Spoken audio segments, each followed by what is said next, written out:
Ayurveda means, as we see the definition, it means science of life, because here when we say Veda, Ved means, comes from the acronym Vid, which means knowledge, and Ayus means life, so it's knowledge of life.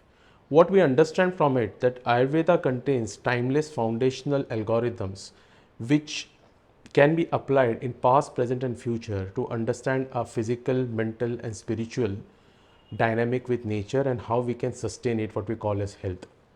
Though there are many definitions of health and unhealth in Ayurveda, the most defining definition of the timeless algorithm what we understand with Ayurveda is, Ayurveda says that if you are unhappy, you are diseased, dukkastum rogam.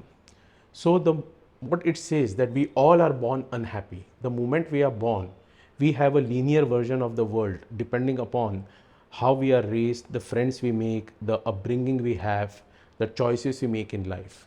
And that defines our nature of happiness and unhappiness. And our happiness is always comparative. We always compare, we have trained to compare our happiness by looking at someone else and their version of happy. So what Ayurveda tells us, the meaning of life is that whenever you are unhappy, you are diseased.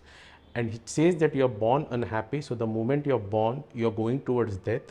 And in that process, if you understand your dynamism with nature, if you understand how exactly these algorithms work on your expansion, you find health. And that's where Ayurveda says this is the science of life, and it aims to first preserve your dynamism with nature, what it says swasthasya swastha rakshanam.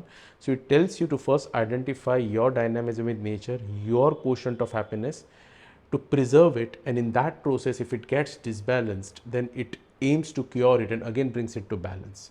So in a nutshell, in terms of etymology, it means science of life, but from a very deep level we can understand it contains timeless algorithms which have got nothing to do with holistic nature, chemical, herbal, but pure algorithms which tell us the definition of unhappiness and the definition of our own happiness and how exactly we can find them in what is called a journey of health.